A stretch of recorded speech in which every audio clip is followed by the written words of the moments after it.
ঠিক আছে, যেগুলো আমাদের প্র্যাকটিস করতে হয়, যাদের পা কাটা আছে তাদের জন্যে। ঠিক আছে, তো প্রথমে আমাকে বডিটা এইভাবে শুয়ে দিতে হবে, শুয়ে পড়তে হবে। শুয়ে পড়ার পরে প্রথমে হাত পিছনে রাখতে হবে এবং মাথা উপরের দিকে তুলতে হবে।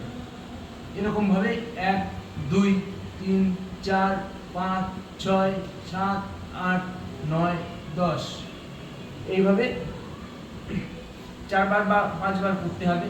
তারপরে সামনে হাত দিয়ে হাতের উপর ভর দিয়ে এইভাবে উঠতে হবে। তারপরে বলতে হবে 1 2 3 4 5 6 7 8 9 10। এই হলো।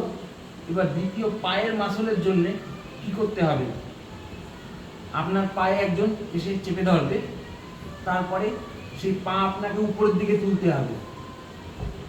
আসলে আসুন,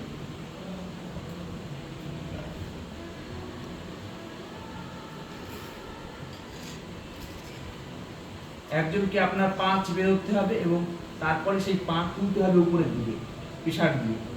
এইভাবে তুলতে হবে। একবার এরকম তুলে 1 2 3 4 5 6 7 8 9 10 এরকম ভাবে 4 বার বা 5 বার করতে হবে। ঠিক আছে, আবার বা পা করতে হবে 1 2 3 4 5 6 7 8 9 10 এইভাবে 5 বার করে নিতে হবে। তারপরে আপনার বডিকে এইভাবে শুয়ে দিতে হবে, শুয়ে তারপরে পায়ে প্রেসার দিতে হবে। 1 2 3 4 5 6 7 8 9 10 আবার এই পা 1 2 3 4 5 6 7 8 9 10 এইভাবে 5 বার করে এইভাবে করতে হবে। তাহলে আপনাদের পায়ের মাসল টাইট হবে এবং শক্ত হবে, তাতে সবার সুবিধা।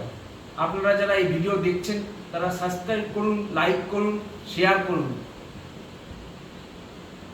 Thank you.